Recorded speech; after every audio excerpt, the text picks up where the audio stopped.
Good afternoon, everybody, and welcome to IPI for today's event on the primacy of politics and the protection of civilians in UN peacekeeping operations.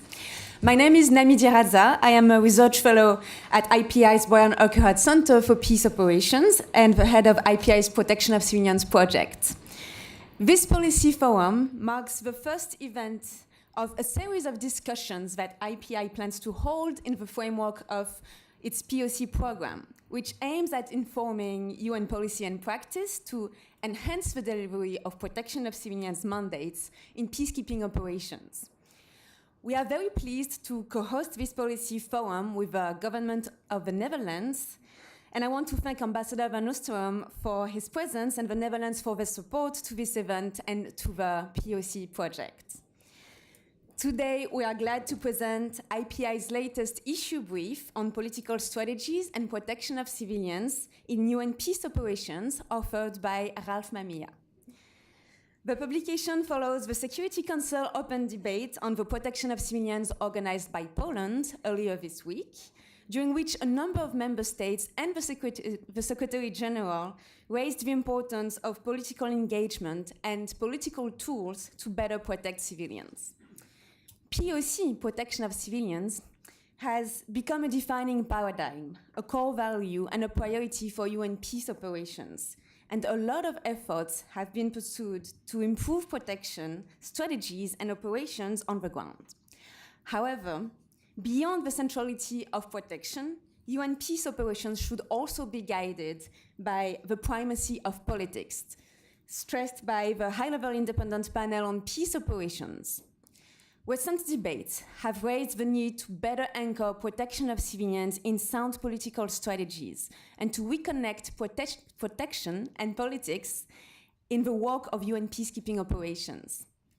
In practice, though, this can prove extremely challenging. Peacekeeping operations are often mandated to protect civilians in protracted conflict environments where the peace process has stalled and where political solutions may seem out of reach. It can also be difficult for UN missions to reconcile political support to host states and the duty to protect civilians from violence when violence is sometimes perpetrated by host state forces themselves. When the Security Council is too elusive about the political role of peacekeeping missions, but quite clear about the POC mandate as a priority and an operational imperative, missions may tend to focus on POC and especially on military actions to protect civilians, rather than on engaging in uncertain political processes and longer-term peace efforts.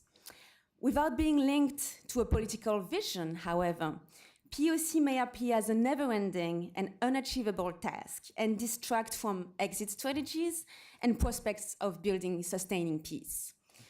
We have a distinguished and experienced panel today to discuss these tensions, but before turning to the panel, I would like to first invite Ambassador Van Oostrom, the permanent representative of the Netherlands, to make opening remarks.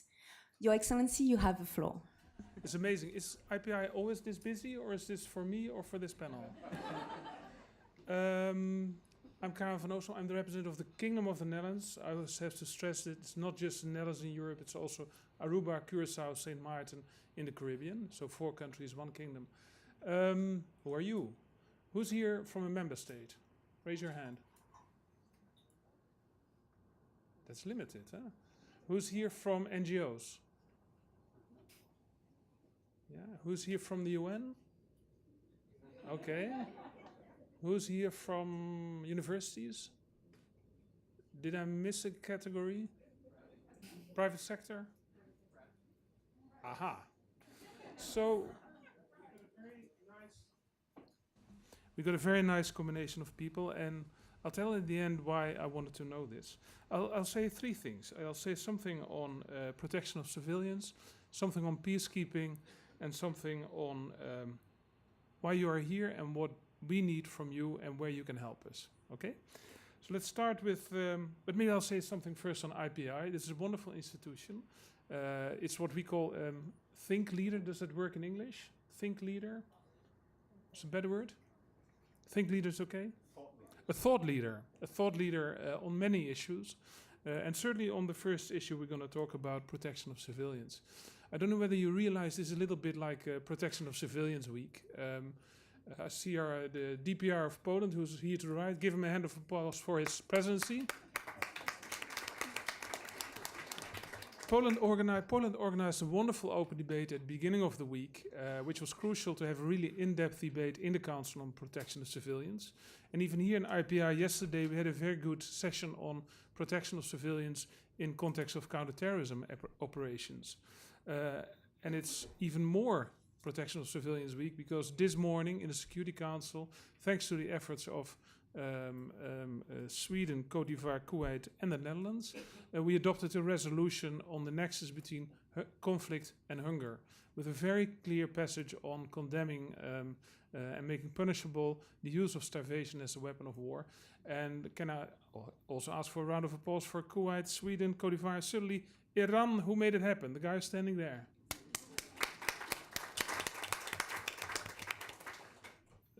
Small step for mankind, but if you're a member of the council, if you get this kind of resolution done, it's a big step. So we're very proud of that. So that's protection of civilians, and that's also why this debate is so important. The second point I wanted to talk about is peacekeeping. We are 1 year member of the council together with Italy, who were last year member of the council. We split the term. And one of the key priorities we have identified is improvement and modernizing, I might say, of peacekeeping operation. For that, we are working very intensively with the Secretariat and the other members of the Council. And very concretely, we had an open debate in the end of March, presided over by my Prime Minister, on making peacekeeping operations better. What we did was listen to everyone who participated in the debate. And 2 weeks ago, we adopted a presidential statement in the Council, giving the outline on what areas the peacekeeping operations can be improved. And we'll use the same method today. I'll get back to that later. What we're working on in the rest of the year, and also you're part of that process, is listen and talk to as many people, get ideas, and make sure that by the end of the year, in December, when Cote d'Ivoire has the ambition to codify both the presidential statement and all the other ideas we have gathered in the run of the year, put that together in a new Security Council resolution in support of the Secretary General Guterres, who has made this his primary ambition to get peacekeeping operations better functioning, very practical because he sees in many areas they fail to protect civilians, and others, and sometimes in the same places, you see peacekeepers killed. So we have to do better, all of us. And that's where you come in. Then my third point, why do we need you? We need your ideas. We need the ideas from the panels.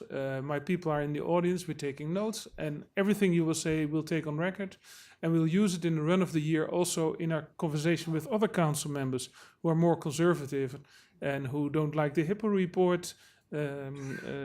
Nami, you just mentioned it already, the Hippo report, which was also for a large part drafted here, and make sure that the ambition in the Hippo report to get a new focus on the one hand, the political process, and the other, protection of civilians as key mandate for peacekeeping operation, to get that going in the run of the year.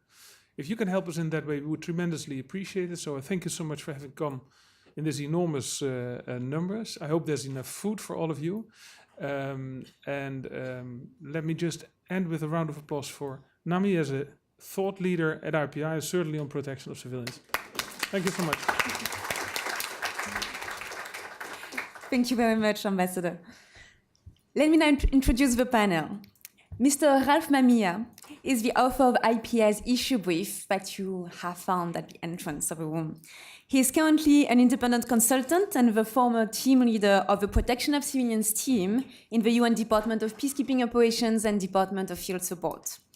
Ralph has spent more than 10 years working on peacekeeping and protection issues, including tours with UN missions in Sudan and South Sudan. Mr. Sébastien Lapierre is the Chief of the Policy and Best Practice Services of DPKO and DFS, which provides advice to the UN leadership and field missions on peacekeeping reform and policy issues, including protection. Sébastien has worked for DPKO and DPA as well as in field operations in Mali, DRC, and Rwanda. Ms. Daniela Krozlak is the Principal Officer of the Sudan Integrated Operations Team at DPKO.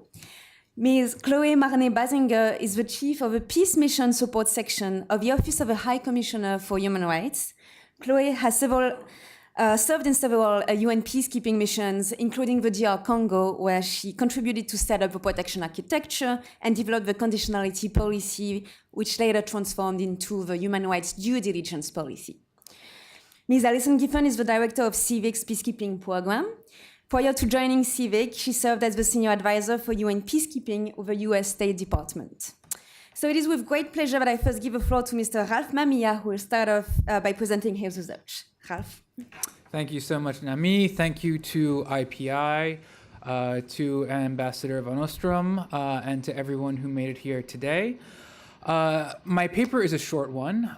It tackles some very big issues, and my talk today is going to be even shorter.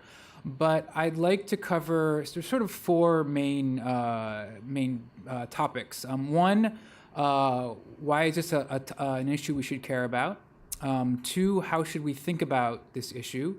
Three, what elements do we keep in mind in addressing it? And four, what are some practical steps? First, what is sort of the question at hand? As Nami mentioned, the Hippo report identified the protection of civilians and the primacy of politics as two of the guiding lights of modern peace operations. At the same time, it identified a problem that many of our large missions had lost their political edge.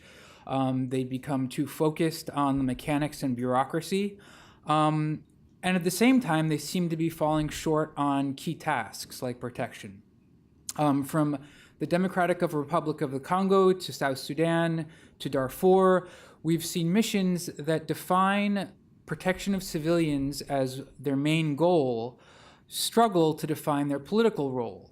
And these missions often are viewed as working in the midst of endless conflict. So the Hippo panel identified some key issues for peace operations, but didn't really try to answer this basic question of why are some of our peace operations most focused on the protection of civilians, also the same ones that are identified as politically weak or lacking an exit strategy. That's really the question I had in mind in writing this paper. It's a challenging question. It's a challenging question for lots of reasons, in part because there's multiple factors at play. Too many really to talk about today, but I will try to focus on this tension between political strategies and political solutions and the protection of civilians. So first, so next, how do we think about this tension? In the literature on leadership and decision-making, and this is an idea from Barry Johnson, he talks about polarities and problems. Problems are something that we have either or answers for. If you're looking for a path up a hill, there may be three possibilities and you can pick the best one. But once you've chosen that path, it's independent of the others. On the other hand, we have things like polarities. Polarities are interdependent. A basic example of this is activity and rest. We all want to be more physically active, but we also all have to rest. And with polarities, we can think about goals. If we're trying to run a marathon, obviously our physical activity will be directed towards running. If we run too much, we will tire ourselves out. We will actually become a worse runner. So we have to also direct that rest activity, in a concerted way to recover, to become a better runner. Now, I think this idea of a polarity is an interesting one for thinking about the protection of civilians and political strategies, because it's not an either-or choice.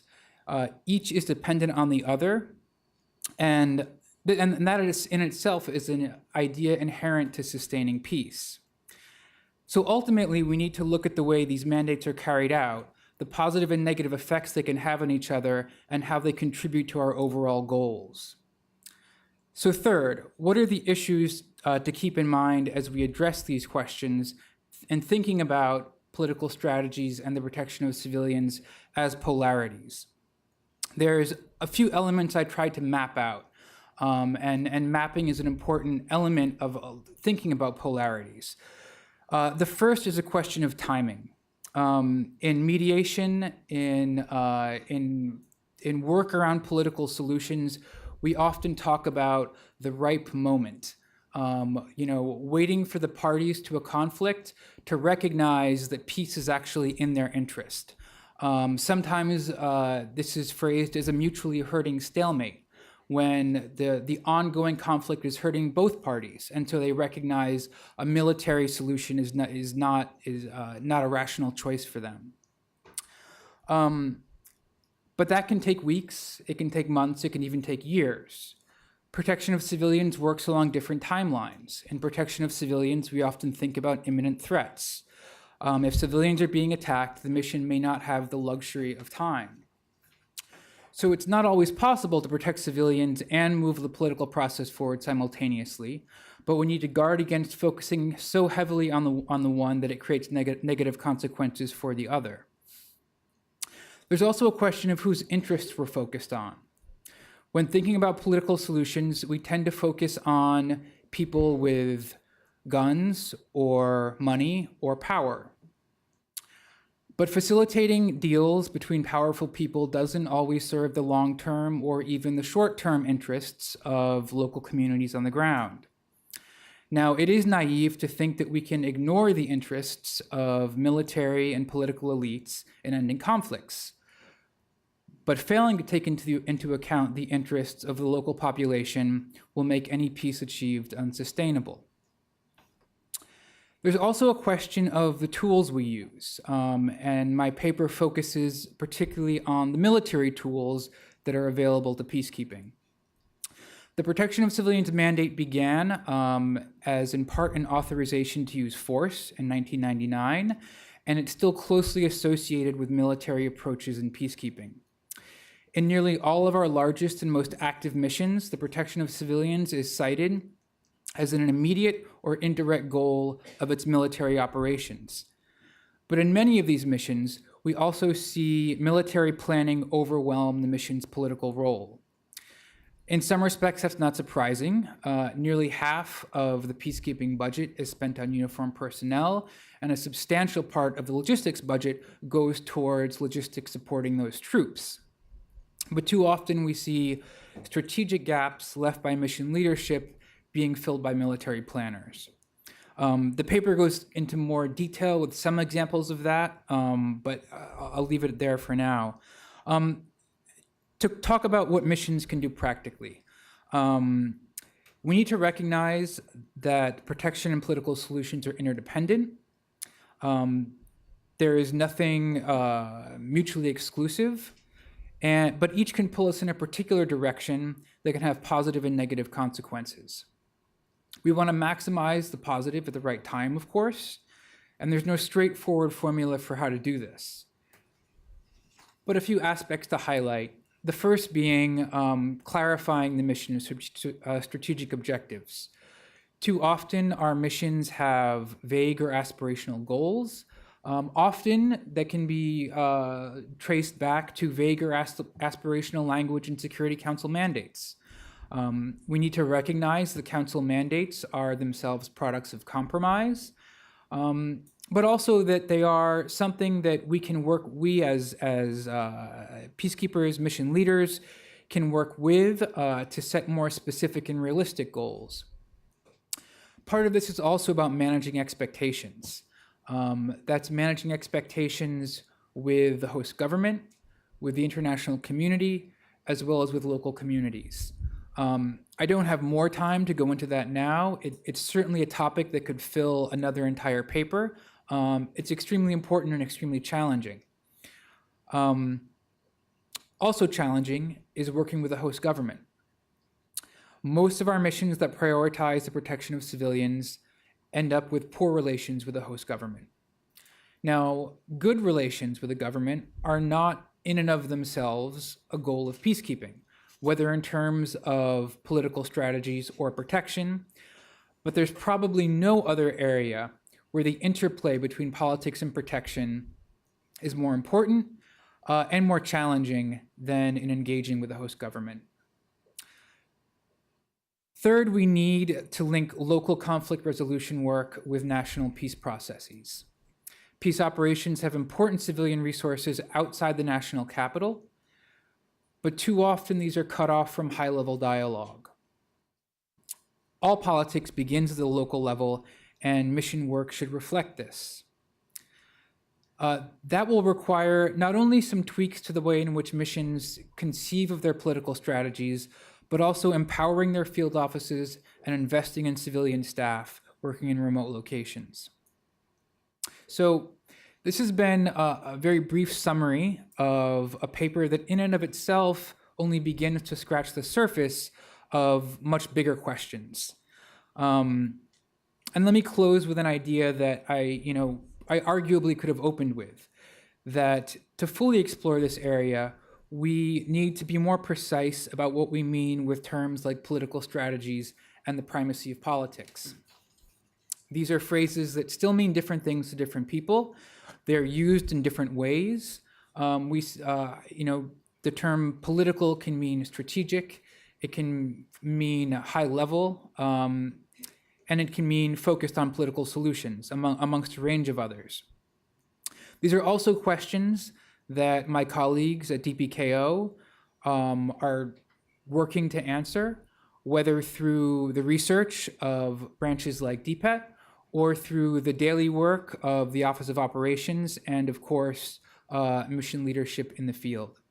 So my real hope in this paper is that it makes a small contribution to these larger efforts and can feed into continuing and larger conversations. So thank you for listening, and thank you to the hosts.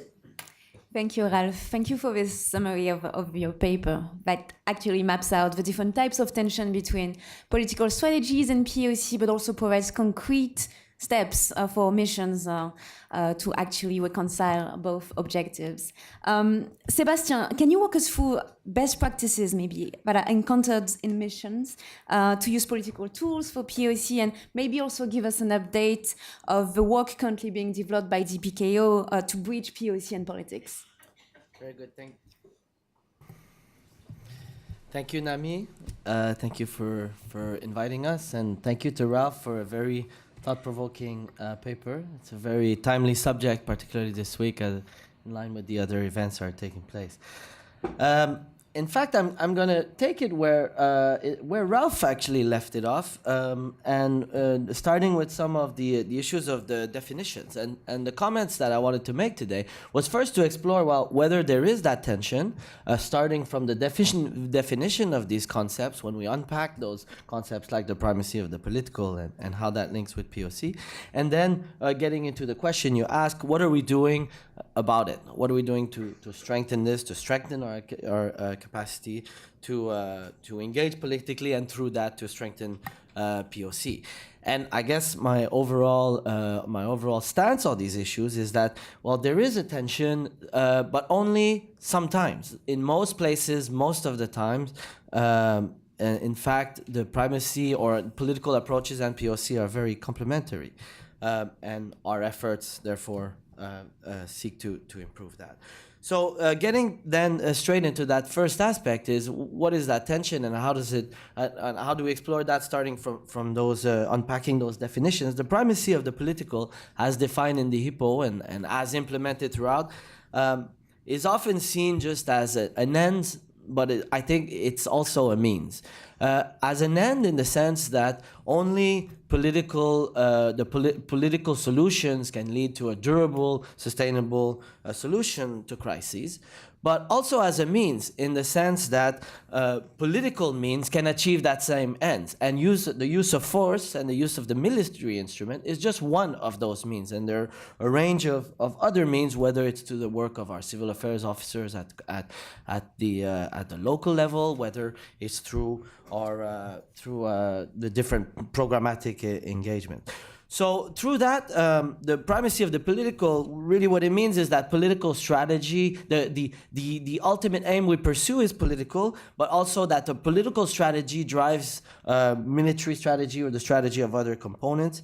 And this is this is how it should be implemented across our missions.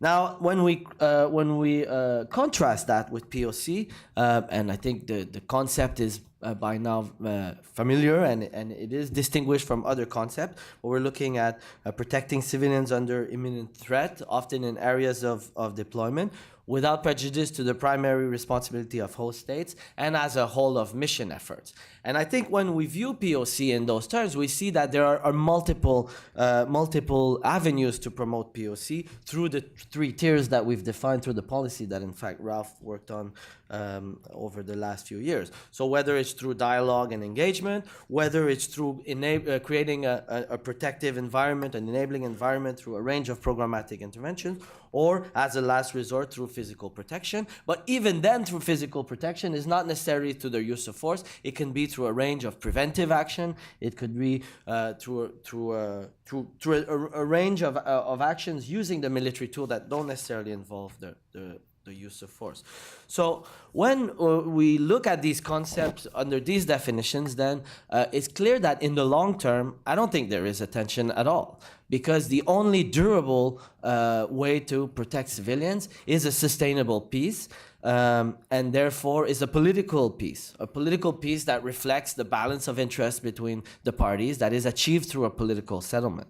That's in the long term, and Chloe will talk about, in fact, the utility of protection in achieving these long-term political solution.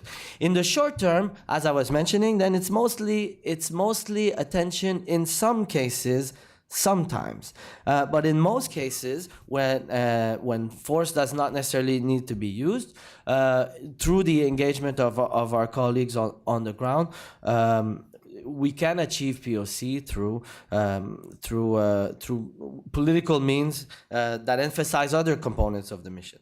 Now, in those cases where we do have to use force, it's in the how that force is used and how it's framed that contrasts with the political strategy and can be seen. I remember, for example, was it in 2015 when MINUSMA engaged one of the parties in Tabancourt, that had a firing position from where civilians were threatened, and following that action, which was a direct action against one of the parties, that didn't undermine the mission's capacity to continue supporting the political process.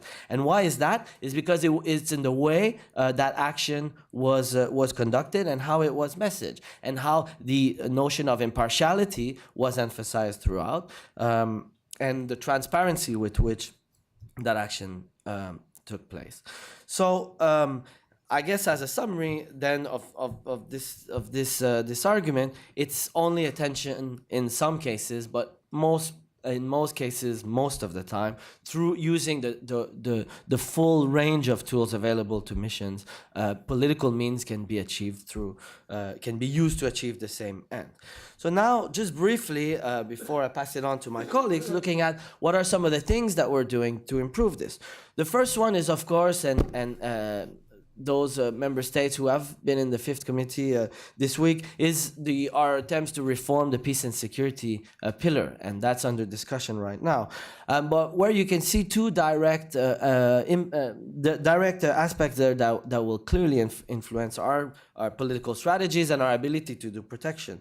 Most importantly is the fusion of the desks under the common regional structure, where our country-specific political strategy would be better linked to regional strategy, which means that we'll be able to better mobilize our regional partners as part of a regional approach, which will strengthen our political strategy and thereby our efforts on POC.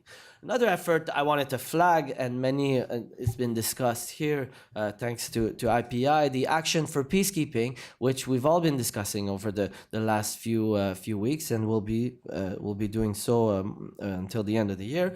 The Action for Peacekeeping is an initiative to mobilize peacekeeping stakeholders in support of the achievement of mandates. And by peacekeeping stakeholders, we mean the troop contributors, but also the regional organizations, the host nations, the council themselves, and getting these other actors to play a more active role, to adapt new modes of behavior, to take new forms of actions to support mandate implementation, and particularly in support of the political of our political strategy. And that will have a direct bearing on protection of civilians.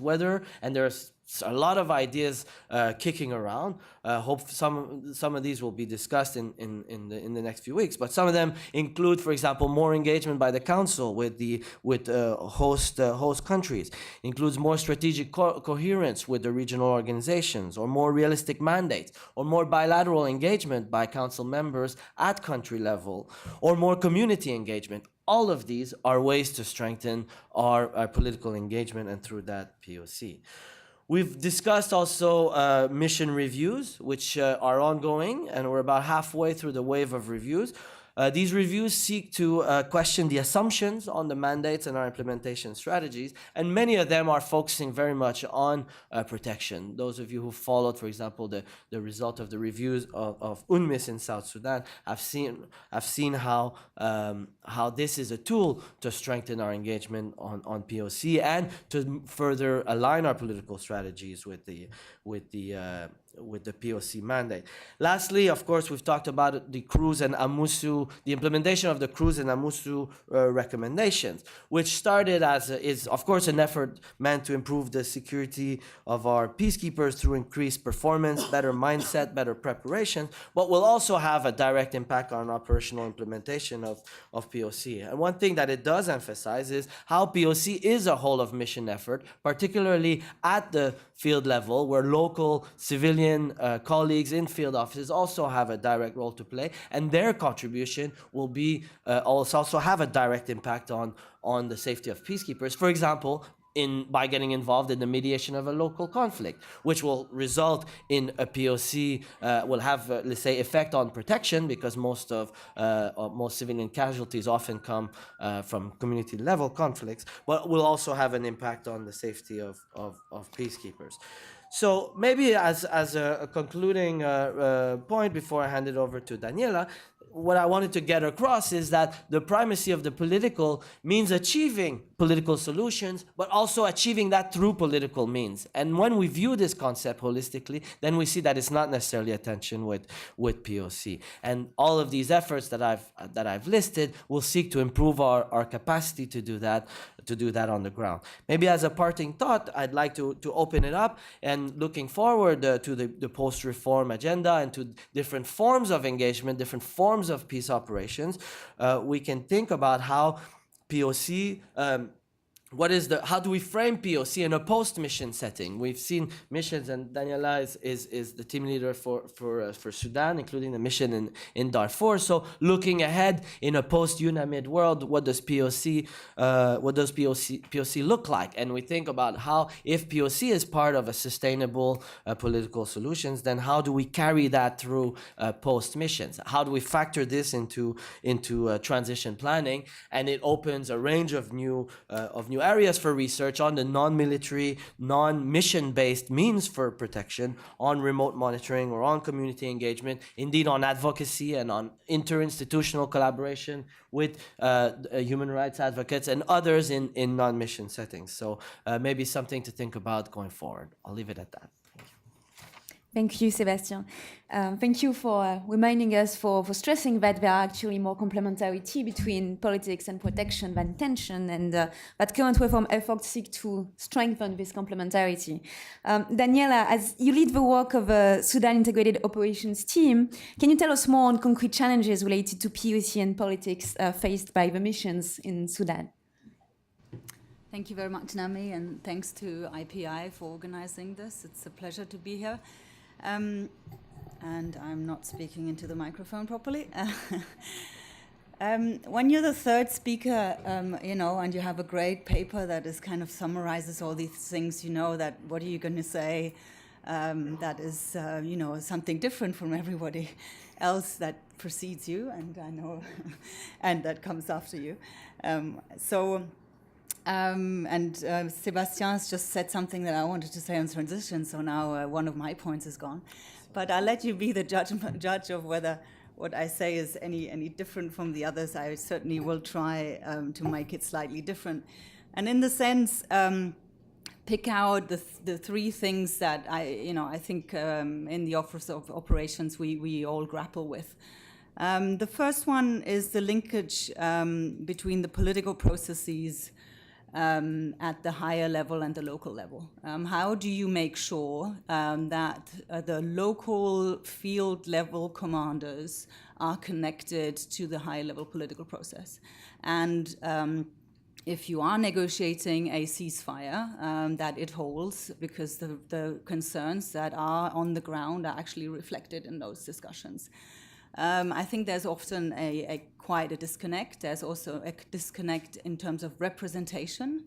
That's certainly something that we're grappling with on the Darfur peace process, of personalities that have left the ground a long time ago and are now negotiating at a level with connections to the ground, but definitely also a huge disconnect.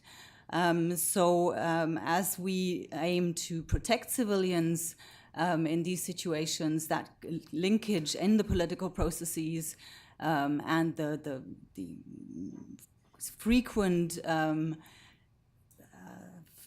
shuttling to the ground also, which you often don't have in peace processes where they take place in various capitals of the world and have relatively little impact there. Or relatively little connection to the ground. So that is something that definitely has an impact on the protection of civilians. And I don't necessarily think, or what I'm not looking at is not necessarily the tensions, but where these linkages are. The second thing, and the others have also raised this in a way, is the host government relationship. And there, what I would like to pick, the one aspect I'd like to pick out is the issue of access and how we deal with that in a political manner. As you know, UNAMID is certainly one of those missions, but certainly not exclusively, where access to the most vulnerable, and especially in the immediate aftermath of violence, has been very difficult. Because it's a mission that has had its challenges of being set up and has had government consent nominally, but has always had trouble accessing those who are most in need. That needs a political engagement and a political strategy, if you like, to engage with host government. And I don't mean that only by the mission itself and how to deal with that, but also by Security Council members and how they deal with host government on these access issues. Again, it's not necessarily a tension, but it's certainly a linkage that it makes our day-to-day work very problematic sometimes, to ensure that the protection of civilians is linked to that strategy.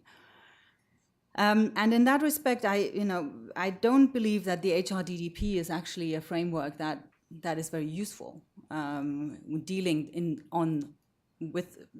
with the host government on these access issues. The third aspect I wanted to look at and perhaps open a little bit up a little more in terms of some of the things that Sebastian touched upon, and since he snatched my point on transitions, I wanted to say how important it is to kind of map political engagement with a longer-term political strategy by the Security Council. It goes back to some of the things you've raised on A4P and how we have been very focused on one-year mandates, 6-month mandates, and have been going from year to year to year, and have framed the political engagement very much around that. Also, in our political engagement, also in terms of the protection of civilians. Now that, if we think of a longer-term engagement with the government that is part of a conflict or a conflict party, that really has to be adapted. And the Security Council, if I may, and the mandates that we have need to be much more strategic in their trajectory, in their vision on how to engage politically, and therefore on how to make that political strategy beneficial to the protection of civilians. A Chapter 7 mandate itself is neither a political strategy nor is it a protection of civilian strategy, although we sometimes pretend it is, but it tackles neither our relationship with the host government, the access issues that we have to protect civilians, nor the kind of longer term engagement that we need to protect civilians within a broader political strategy that each mission should have, also in view of the fact that at some point we should be leaving, as we're looking into UNAMID's engagement currently in Darfur, and how we can reframe UNAMID's or the UN's and the African Union's presence in Darfur to better serve the people of Darfur and to provide for the needs that they currently have. I'll leave it in that and hand over to Chloe. Thank you. Thank you, Daniela. Thank you for mentioning the impact of access restrictions imposed by the government on protection activities and the related importance of a political engagement, especially at the Security Council level. The Security Council that should design longer-term strategies beyond one-year mandates. So, Chloe, your office, the Peace Mission Support Section of OHCHR, backstop human rights components in the field, which certainly need to strike the balance between politics and protection on a daily basis. So, can you share some thoughts from a human rights perspective? Thanks, Nami. And let's see if we make it as it grows to one to the next speaker. I want to build on to the perspective that Sebastian has brought up, because we had a discussion in preparing this event, and it strikes us that right now there is a political narrative that POC and political are opposed, and in fact when we kind of question that, it appeared to be doesn't sustain the test of facts. I think, as Sebastian mentioned, it's the case. But it's the case basically where there is no political strategy, where the Security Council is not, strong enough to actually have a political engagement that is coherent, that is consensual, and that can bring us to actually having missions that have strong political strategies. That's when the tension arises. Where we have political strategies, where we know what the goals are, in fact, what we have looked at is that these are two very mutually reinforcing aspects of peace operations. And I think it goes back to some of the points that Ralph's paper makes. In other words, what are we calling political primacy of politics? What is a political strategy? Who is those that we're looking at in terms of political strategy? Are we talking about the elites, or are we talking about the people? Are we talking about high-level political dialogue, or are we talking about inclusive peace processes? And on the other hand, what is POC? And that's also something that, Ralph's paper make as a point. POC is not just a military response, at least not the way that it's conceptualized and understood in terms of the UN's theorizing and conceptualizing of it. It's got 3 tiers. Maybe sometimes the military tier comes into friction with some of the political, but rarely does the tier 1 and 2, the political engagement and the protective environment, come in tension with the political objectives. And in fact, most of the time, as Sebastian pointed out, these are mutually reinforcing types of functions of peace operations.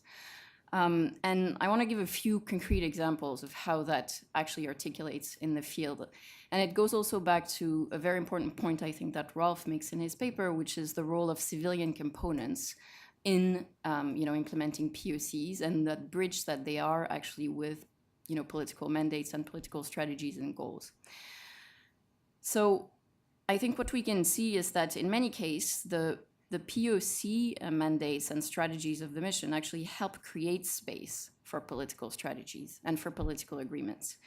It helps building confidence between parties. In other words, if you've got, seeing Sam here. I think, in the context of developing the Mali peace agreement, be it as it may at the present time, there was a lot of back and forth between the human rights component and the SRSG and the mediation team at the time to actually have facts that would feed into some of the dialogue, to actually have, the whole human rights monitoring, establishing facts and reliable data to engage parties and actually build a transparent and trustworthy political process. So I think, in some cases, it does help broker political deals through fact-finding and through local level mediations. Another point is that, where we have political agreements and where the peace operations are actually, trying to maintain those political agreements or, ensure or support their implementation, such as in MONUSCO or in MINUSCA, the POC mandates actually help maintaining the political space that's necessary for these political agreements to actually play out. In the case of MONUSCO right now, for example, we have a mission that is trying to, as a goal, allow for the holding of, free, fair, and peaceful elections, and hopefully some peaceful kind of handover of power, transmission of power, etc. We know for a fact that if the level of violence in the DRC reaches a level that gets beyond a certain point, this is going to become increasingly more difficult. And so a lot of what the mission does through its human rights component, together with its police component, has been to build some contingency planning to avoid a major bloodbath, which would make that very difficult. And so the mission has geared itself throughout last year to actually identify hotspots of possible political friction and plan early warning, preemptive strategies to actually try to bring down the risks of such kinds of major POC incidents occurring. Because we know that if those occur, then it will be a lot more difficult to actually get to a, easy, peaceful, democratic election. And so in order to do that, the police component and the human rights component have worked together to actually do this through identifying the hotspots, engaging with the local authorities, engaging with the police, the local police, engaging with the local security forces outside of the police, to bring down the level of risk, and then monitoring together to make sure that where there are incidents, these are addressed, and that there can be a dialogue with the communities that might feel a bit disenfranchised by the way that demonstrations are being handled. So I think that's a very concrete case where, in fact, there is a very strong support from the civilian aspects linked to the uniformed personnel, and a very clear link between the POC function to the political strategy of the mission. I think the same can be said to some degree of what's going on in MINUSCA and some of the goals of MINUSCA. Bangui, we had the Bangui Forum in 2015, the National Recovery Peacebuilding Plan in 2017, which is something that the mission is trying to support and hopefully help, move forward. And there is very strong remaining tension, obviously, between the Muslim and Christian community in Central African Republic. And those tensions can also lead, again, to recurrence of conflict and to basically the failure of those political agreements that were difficult to bring to bear. And again here, if you look at what's been happening recently, what you see is that, there is an increase in hate speech. This is something that's been reported to the Security Council. It's no, secret. And as a hate speech grows, the likeliness of POC incidents occurring and very strong kind of POC protection, and violence against different communities and pitting themselves against each other is also growing.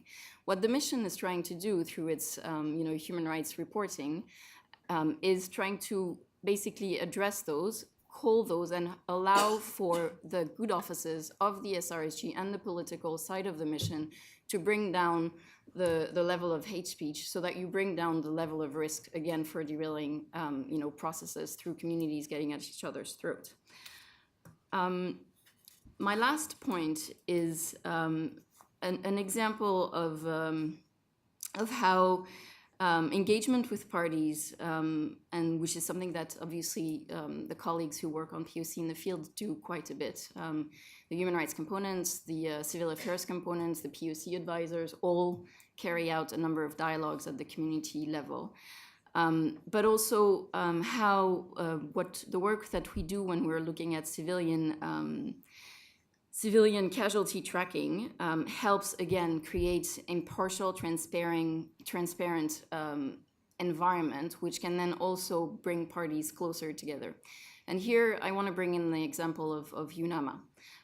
In UNAMA, in fact, because they're not a peacekeeping, they've had to look at POC as a civilian function rather than a military function. And that, I think, has brought some interesting ways of, in fact, putting the protection of civilian work of the mission front and center of the political strategy of the SRSG. And so very recently even, we've had good example of how that has played out. So there was an incident through an airstrike by the Afghan forces that took place on 2 April 2018. And the mission, through its human rights component, led an investigation mission in the Taliban control area into the airstrikes. And that established, some degree of responsibility by the Afghan government in terms of the impact of that airstrike. And there was a dialogue that followed from that investigation through the political side of the mission with the Afghan elders and then with the president, which led to an apology by the president to recognizing, the impact of that air operation. And that basically has gained traction into the mediation and bringing party together and enabled the role of the SRSG and of the mission as a political actor to actually move forward the political agenda of the mission. So in conclusion, I think it really depends how you look at it. I really believe that in most of the cases, those two functions of the mission can be reinforcing, can be mutually supportive. I think what generally lacks to happen is the actual thinking in political strategic terms about how we leverage those tools. And looking at POC as just having the goal of protecting people, which of course is a human rights perspective, for us it's a goal in itself, obviously. But if you manage to actually bring this into an integrated political strategy and articulate those tools together, I think this is where you really can leverage the multidisciplinary power of peace operations. And I think in a number of cases, it's worked really nicely. Thank you very much, Chloe. You raised a very good point about the fact that pursuing protection of civilians actually helps maintaining political space, and the role of civilian components in this regard is crucial. Alison, as the last speaker, what are your thoughts on all this? Thank you so much. I always like going last to be able to comment on what other people say. I'm going to ask you to tell me when I hit 6 minutes because I can see people already, their attention is waning and they're leaving. So I want to get to questions and answers. So first, let me congratulate Ralph by saying that this is an excellent paper. I really encourage all of you to read it. I've been working alongside Ralph for 10, 11 years now, and he really captures a lot of the intricacies and challenges that are in here. And I also want to thank IPI for hosting this. There are too few NGOs looking at protection of civilians, and so we were really excited when you launched this initiative. I just want to comment that I often get very frustrated that there's been 20 years of peacekeeping operations that are mandated to protect, and we still see them struggling to be effective. And I have to remind myself that the act of protecting civilians from other actors through operations versus legal standards is relatively new. That member states often don't have policy guidance or doctrine on how to protect civilians from other actors, yet they expect the UN to be able to do it well. And that peacekeeping operations are often set up to fail. Because member states don't understand or respect the limitations of peacekeeping operations, they delegate too much responsibility to these peacekeeping operations, or they prioritize their own political and financial interests, instincts, and ideologies over the management reforms and the clear mandates that are needed. I say that as a former official in an influential US or member state. I wasn't going to say US, but it was included in my introductions. And unfortunately, I think peacekeeping operations are often framed as being the last resort when there's escalating violence on the ground, but we know that they're actually the go-to mechanism most of the time, and so we need to get them right. And I just want to maybe challenge this idea that it's just a lack of political strategy that's happening in mandates right now, that it is also that we have the wrong political strategies often, and that we're delegating too much of the political influence and the political work that needs to be done to these peacekeeping operations when they actually have very little influence. There is a small window of a honeymoon period, usually after a peace agreement or an election, in which a peacekeeping operation really has the influence it needs to get peace agreements and other types of reforms to move forward. So I want to make some overarching comments on that. And I know they seem idealistic given the political realities, but I'm going to say them anyways. So first, strategic level political agreements and national level elections in contexts where peacekeeping operations are deployed often don't lead to protection of civilians in the short or the long term. And I think we need to grapple with that. In fact, if they help legitimize or sustain bad actors in power, they can be a root cause of ongoing violence and conflict, especially at the subnational level, where political and armed actors use violence against civilians as a tactic to survive and prevail. Second, as the high-level independent panel on peace operation points out, peacekeeping operations have been too focused on the extension of state presence and authority rather than the strengthening of governance. Third, and again, I say this from my experience in government, some member states don't seem to have a clear understanding of the capabilities and limitations of peacekeeping operations. There has been a lot of focus over the last 3 years in trying to strengthen the military components of peace operations. I know from when I was in the government and also from my continuing conversations with member states that people don't have a clear understanding of the current capabilities and limitations of the civilian components, nor the objectives that they're trying to achieve. So how do we address these issues? First, as Ralph points out in his paper, there needs to be much more attention to political and armed actors that have not been brought into national level or high-level peace agreements to avoid reinforcing the marginalization of other groups, because doing so incentivizes ongoing violence. And this is something that has been said on this panel today. This was a significant issue in Darfur when UNIMID was first deployed, and essentially we all knew that UNIMID was essentially stillborn because of the illegitimate or what was considered illegitimate peace agreement that had been brokered there. So the Security Council needs to take a more impartial and neutral posture on the ground when a peace agreement is weak or contested, or when states continue to use violence against civilians as a way to advance their objectives. The Security Council also needs to reposition mandates so that they are not so focused on the implementation of one peace agreement, as we've said, but that other groups are constantly being engaged in negotiations to try and figure out how to incentivize peace with those groups. And this may have implications for what we want political affairs sections in peacekeeping operations to do. There also needs to be more attention to what the other civilian components are able to do, as has been said quite a bit on this panel. In Ralph's paper, he talks a lot about local level conflict prevention and mediation that civil affairs can undertake, and that is often done at an even lower level than some of what I was talking about the political affairs level needing to do at more of the national level.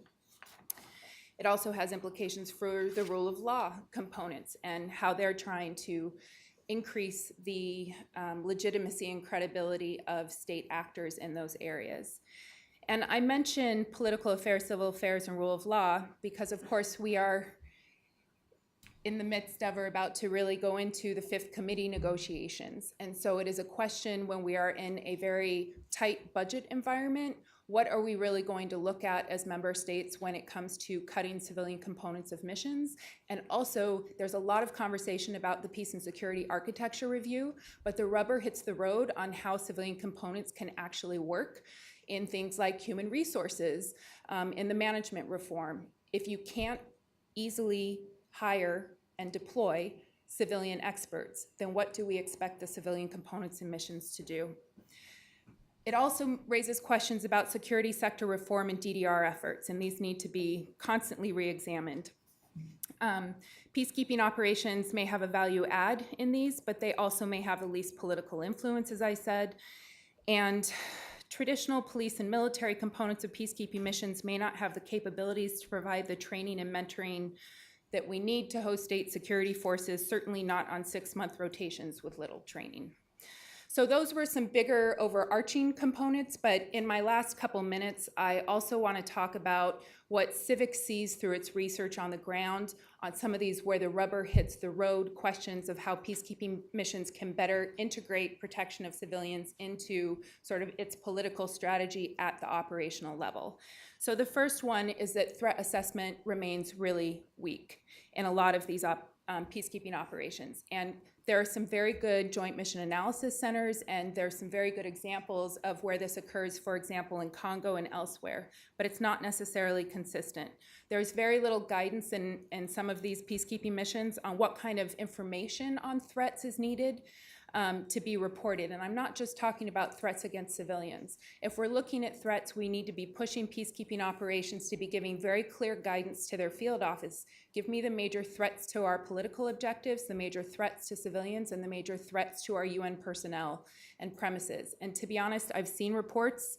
I've seen those weekly head of office reports. I've seen the daily JOC reports, and there isn't necessarily clear guidance in some missions. And so they're getting sometimes spotty information on this kind of threat that then has to go to the mission headquarters to be analyzed and decided how it feeds into a political strategy. And of course, threat assessment and analysis isn't enough. It's how it's linked to planning and decision making. So I was a huge proponent of developing comprehensive protection of civilian strategies and peacekeeping missions, but that has actually had the unintended consequence of creating siloed threat assessments on protection of civilians that don't feed up necessarily, it does sometimes, but not always, into the concept of operations or the sort of high-level political decision-making and planning that's happening. And so there needs to be more effort to try and make sure that it feeds into broader operational planning and decision-making. And I think Chloe gave some good examples of when it does. It's just not always consistent across every peacekeeping mission.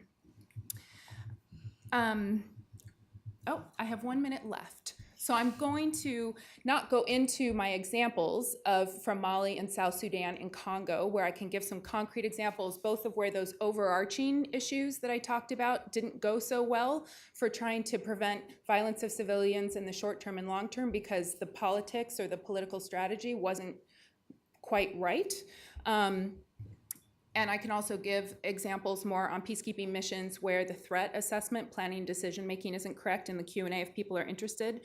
I will just end with one last plea, which is, we often see that there's the pendulum, right? Pendulum that has really swung towards protection of civilians being a priority in peacekeeping missions because peacekeeping missions weren't doing that. And now we're saying that we're doing protection at the expense of peace and political, right? And so protection of civilians is hard. I've heard people inside and outside say, we're failing at it, why are we doing it? And I think the instinct, both of peacekeeping missions and member states, is going to swing back and say, well, if we get the politics and the peace agreement right, protection will prevail in the future. And that's not the case. So I really like that the focus of this is how to integrate them both so that we're doing both at the same time. Thanks. Thank you, Alison. I will now open the floor to the audience for questions to the panel. So thank you in advance for first introducing yourself and your organization before your intervention. So yes, I have one question here. Thank you very much. I'm the DPR of France, and the French Republic, like the Kingdom of the Netherlands, is very keen on seeing an effective follow-up to the seminal reports that have been done on improving peacekeeping, starting with the HIPPO report, of course. Now, coming to today's specific topic of the link between POC and the primacy of politics, two things. The first one is, as council members, take good note of the comments and the advice being given on the necessity to better devise the mandates as well as the political processes, and they are not the same. And second point is to echo the excellent points that were raised about the need for a multidisciplinary approach for effective protection of civilians. I take it from all the briefs that you consider that in the current settings of the PKOs, and with all of them have their specifics, you don't see that it's that POC is not yet properly mainstreamed in those missions. So my question is how to address that. Is it more training? Is it changing the structure? Is it adding a coordination mechanism? I take the last point that was made about devising a comprehensive strategy not necessarily being the right tool. So what is it that we can do? Is it also something that needs to be tended to in the resolutions that are giving the mandates? Thank you. Yes, in the back. Thank you. I'm Rachel Julian from Leeds Beckett University in the UK. I also want to refer to the HIPPO report, but a bit of it where it was talking about the need for use of unarmed strategies. And so not just talking about civilians in their role in the political side and the political thing, but I agree with the tension between it, but the way in which, if we take that through, the way in which unarmed strategies can be used in the direct protection, so in sense sort of like merging the civilian role across both the political side and the actual sort of direct protection role. I wonder if people had any thoughts on that. Thanks. Thank you. Yes.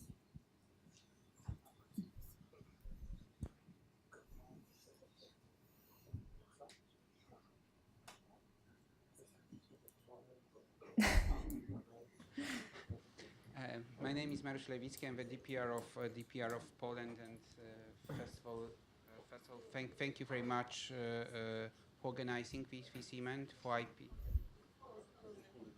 Closer, okay, yeah, okay. So once again, thank you very much for organizing this event. We are very grateful to IPI and the Dutch mission, and thank you very much for warm words, and kudos to Ambassador Osterom and his team for this very successful adoption of this landmark resolution on hunger and conflict.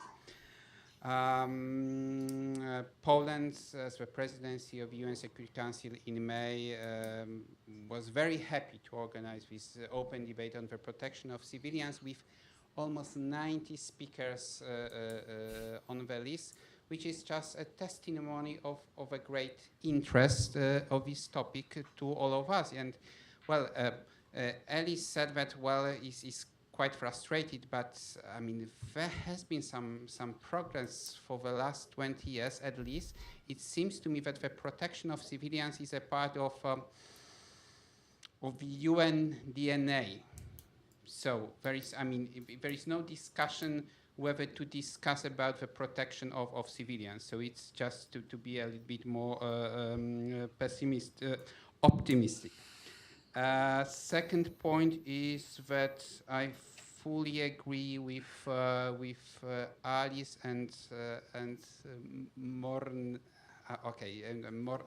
Chloe, but there is no contradiction between political process and the protection of civilians, because at the root causes of many conflicts are just such issues like systematic and widespread abuses and violations of basic human rights. This is discrimination, and it refers not only to Africa but also to Europe. The conflict in Northern Ireland was the conflict in Northern Ireland was just about housing discrimination.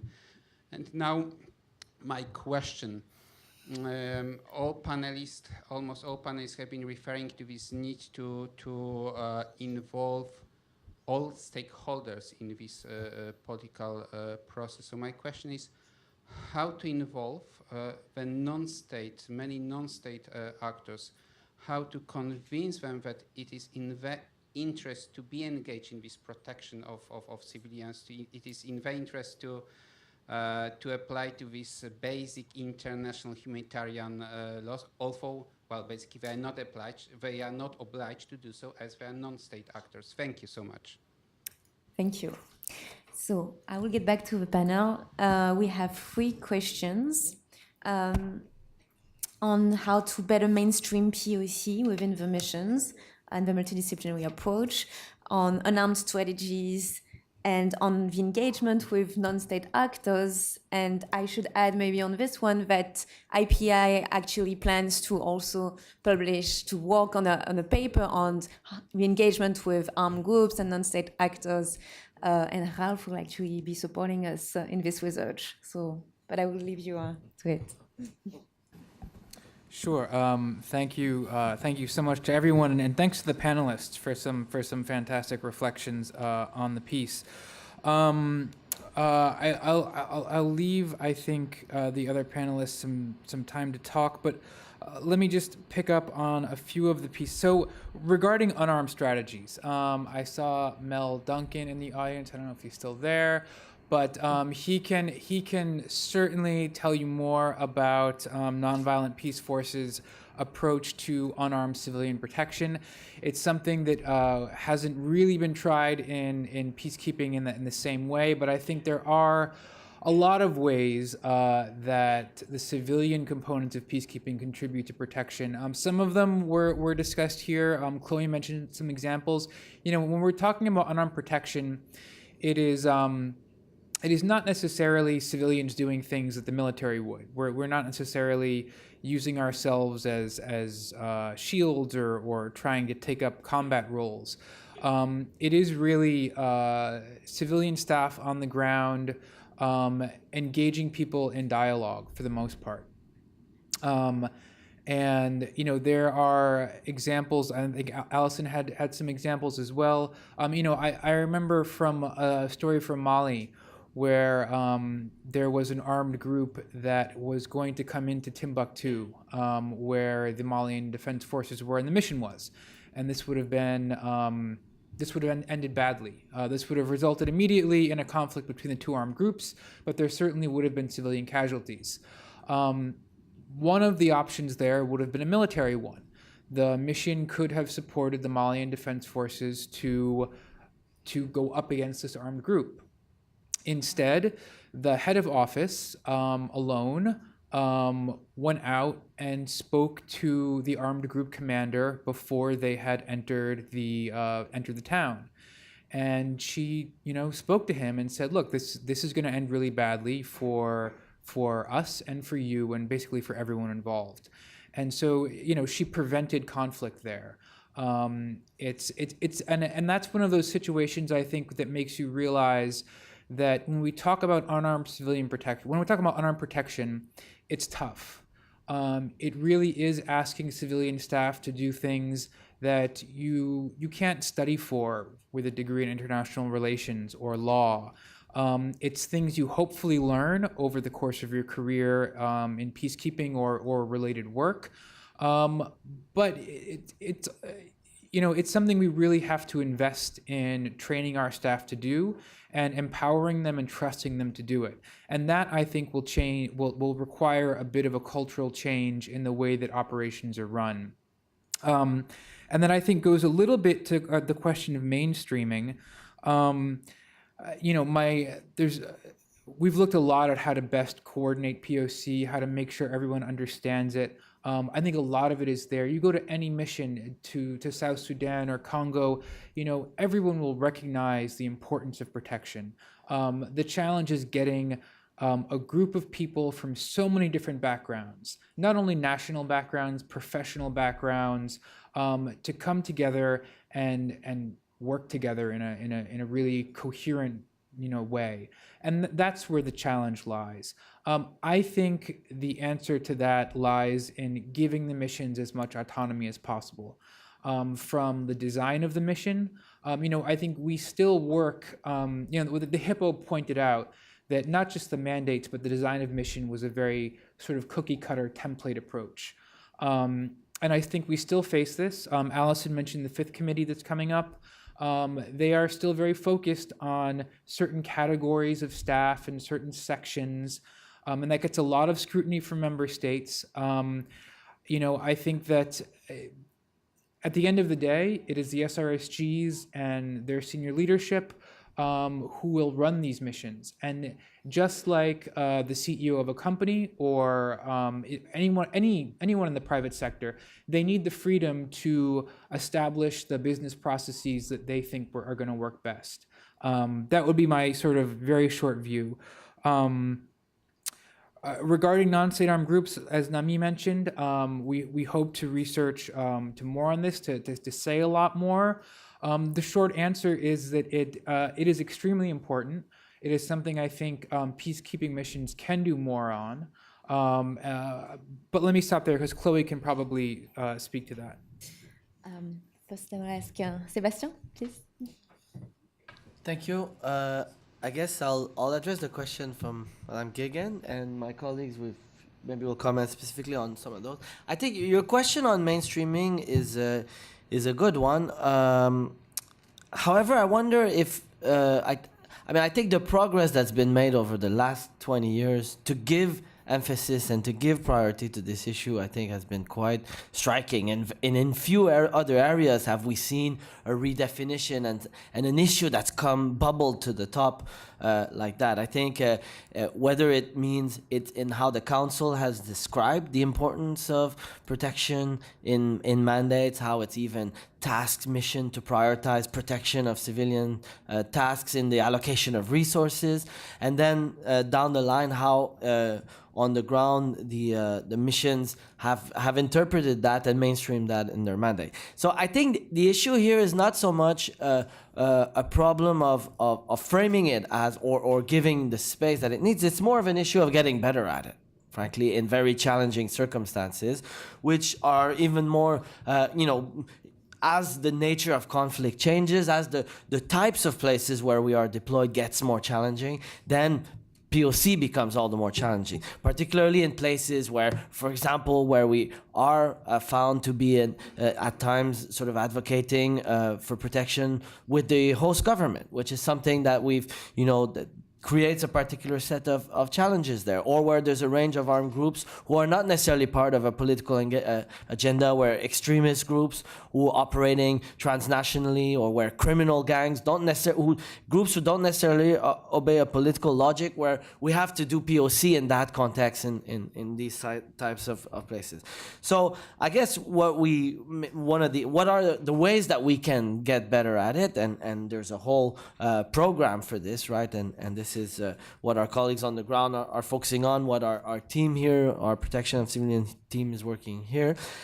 I'd say most of them relate to how we improve peacekeeping generally, whether it means in terms of how we do our own strategic planning to convert the direction set by the Council into mission concepts, and down the line or into SRSG directive mission concepts, and then component plans down to individual work plans of each staff members. And I think that there's been a lot more happening on that in recently.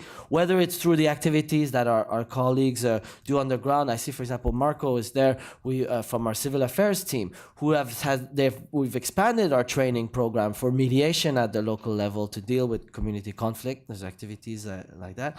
Whether it's in changing our approaches to protection in the face of, let's say, a resource crunch, and we've talked about it in the context context of DRC, where the protection by presence and shifting to protection by projection and adapting new modes that also mobilize different parts of the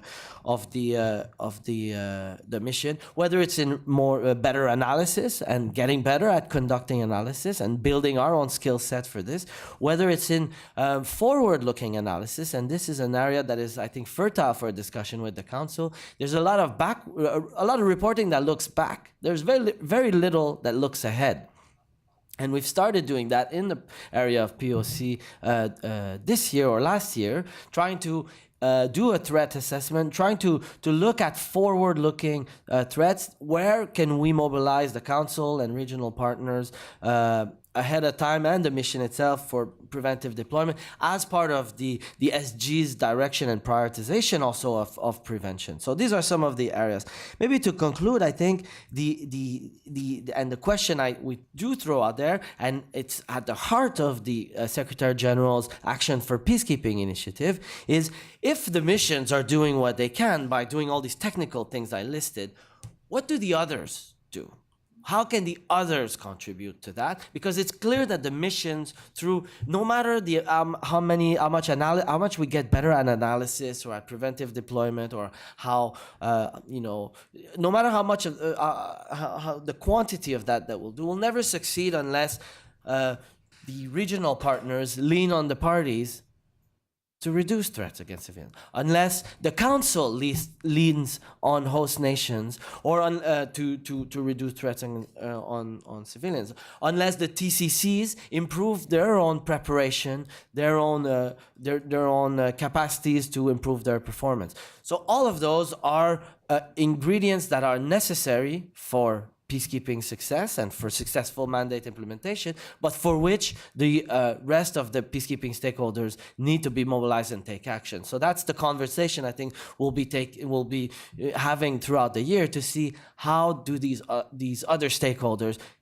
how can they increase their own engagements, and what are the new ideas we can come up with to enhance these partners' support for mandate implementation beyond what the Secretariat itself can do. And that will first and foremost serve POC. Thank you. Daniela? Thank you. Just to pick up from where Sébastien left off from, on the mainstreaming on POC, I think the mainstreaming is not necessarily the problem. I think we've done quite a bit of it. And Sébastien has elaborated on it. I don't want to necessarily repeat that. What I think we were lacking is the kind of, how does that translate into action, and how does it translate into integrated working together for, that kind of, what's the output in a way? And I think that's where we're not quite there yet. But as I think the strategies are there, the awareness is there, etc. But the planning for the action, and I think planning, I wanted to emphasize that more generally on POC and political strategies, that I think that is something that we're still very weak at. It's also Hippo report recommendation, but I think it also comes out in on this topic on how weak peacekeeping missions are on planning, and in POC in particular, but I think on all aspects of what we do, we're just not, we're kind of reactive, but we don't think on how we can do some of the protection activities ahead of time. Having said that, I served in a couple of several peacekeeping missions. The first one, which is very dear to me, was, and Sébastien was there, Marco was there, was Congo. And just to illustrate, one of the things we did, and that's the early days of protection of civilians and what we were supposed to do, so it was a bit of a rookie affair, but and it was the first JMAC there was, conflict analyses. It was 2004, 5, 6, where we produced state-by-state conflict analyses to inform how to plan for the electoral process. What are the dynamics on the ground? What are the tensions between ethnic groups that can come out of political process might not have crept up yet, and we kind of tried and tailor our response at the time to that. We also engaged very closely with students and other actors in the whole wave of demonstrations that we had in 2006, and to minimize the casualties. We also worked with the police, although you might say, well, that's a uniformed thing, but we created a hotspots map in Kinshasa to make sure that we would minimize casualties and make sure that, of course, that was the police response, to make sure that the police would respond appropriately. But these are all the things that you can do, not only as a civilian component, and human rights was absolutely crucial there, but also joining up in these kind of, so I think there are many things that we can do. I just think we can go about planning it better and engaging at that level a bit better. Thank you. Thanks. Chloé? So I think on two things, because I think the question 2 and 3 actually work together quite well. But on the first one, I'm not sure it's the question of mainstreaming. Mainstreaming, and I think we've seen it very well in human rights, almost relates to dissolving the actual stream. Sorry, but that's really effectively what happens. It's more about integrating. I think I like the word integration better, because I think if you mainstream, everybody's doing a little bit of everything, but nobody's doing anything, right? And so yes, everybody has a little varnish of POC, of human rights, of political, etc. But you're actually not looking at how the different tools can be leveraged and work together and articulated to actually get to a certain type of outcome. And I think that's partly where I would think that we're not doing well in terms of, doing this. Because what you see a lot, I think, in many missions, not in all missions, I do think MONUSCO probably is a little bit further along than other missions in terms of that, is that, you've got different functions of the missions working in silo. And so, yes, you've got a mission-wide POC strategy, but is it actually part of the political strategy? Do we even know what the political goals that we're trying to achieve are? And so here I go back to what Seba said. There is a call to streamline narrow political objectives for missions, to also recognize what Alison has said, which is the limitations of the UN's political footprint, and where we have political leverage or not, and focus on where we do have political leverage. I'm not sure we do this very effectively. We're trying to, on essaie de suivre trop de lièvres à la fois, politically speaking. So let's make sure, and I think that's why in MONUSCO it's clear, they have a clear political objective. They want to get to a particular political outcome, which is, a peaceful kind of transmission of power.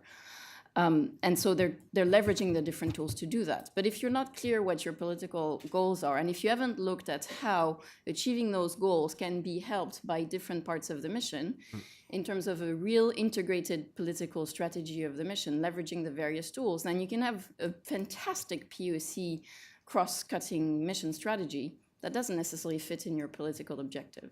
And I'm not sure we're doing this. And that's an issue of leadership. That's an issue of people seeing, and SRSGs and mission leadership knowing what their role is. And it's hard. How many people do you know who understands POC, political mediation, good offices, military stuff? Everyone understands one aspect, but bringing that all together requires vision, which frankly is very difficult to achieve, I think. So then moving on to, and I do think something that Alison said, which I find very important in that respect, is that if we pit peace against protection, we're going to get nowhere, because then you're really pitting people in boxes and saying these things cannot be articulated together. You cannot make them work, so people won't even try. And I think there is already that. I'm not sure how many SRSGs have actually the notion that their job is to bring these different pieces together. And telling them basically, oh, well, if you want to achieve peace, don't look at that. That I think is going to definitely drive us into the wall. On an arms strategy and engagement with non-state actors, because I think those two things actually are one and the same, frankly. I think, in fact, peace missions do a lot more of that than they do military protection strategies. That is actually a lot more of what the whole mission do. And I think, there is day in and out engagement with parties to the conflict. Some of them are government parties, some of them are non-governmental parties. I mean, the engagement with the Taliban that UNAMA does is very front and center of their protection strategy. It's an unarmed protection strategy. You are engaging with the Taliban to affect the conduct of hostility by that particular group. And what you do is basically you make the political cost to their ineffective protection of civilians. And here is where we touch a limit in terms of the context in which we're operating. If you've got armed parties, non-state armed parties, that are actually interested in a political outcome, you can leverage that for protection. You can. We've leveraged the Taliban to actually change their tactics because they want to feel like, they're not just the ruthless people, they have a political objective. Where you're dealing with terrorist forces, which goal is actually to create harm, that is where basically we stop. Because their goal is to harm people, so you cannot engage them in what are the costs politically for you to actually not harm people, because they're not necessarily linked to a political strategy. I think the key here, both in terms of leveraging the political strategy and the unarmed and engagement of state actors, is having staff on peace mission who know how to, not what, not why, how to. And I think the issue here is that a lot of people, and I think it was very clear in the Camet report, very clear in a lot of the investigations that are being carried out, everybody understands protection, agrees that it's a priority, blah, blah, blah. But how do you do it? What is it that you concretely do? And I think you gave an example, I think it was you, I can't remember. But anyway, I mean, there are a number of tools that have been set up in peace operations recently. We've spoken of some. Another one is the Joint Protection Team. I was in the DRC with Stéphane, and some of the work that the Joint Protection Team do is everyday engagement at the very local level to actually diffuse major POC incidents. We went out to a temporary operating base. There was a group of Uruguayan that was there. There was a FARDC troop that were coming back from their campaign. They were going to basically pass through a village that was occupied by a Mai Mai. It would have resulted in a clear bloodbath because those two forces would have basically gone at each other's throat. Well, the Uruguayans were ready. They were a bit stressed because, frankly, I can't remember how many there were, but there weren't as many to basically be able to stop that massacre. They would never, they would probably have been incurring some losses, and they probably would not necessarily have protected. And so we worked through a multidisciplinary team that had human rights, civil affairs, child protection on it, with the Uruguayans to talk to the two parties and basically get them to stand down. I think this is where you really leverage the effectiveness of peace operations. Thank you. Alison? We're already over time, so I'll make this quick. I agree with everything Chloe says.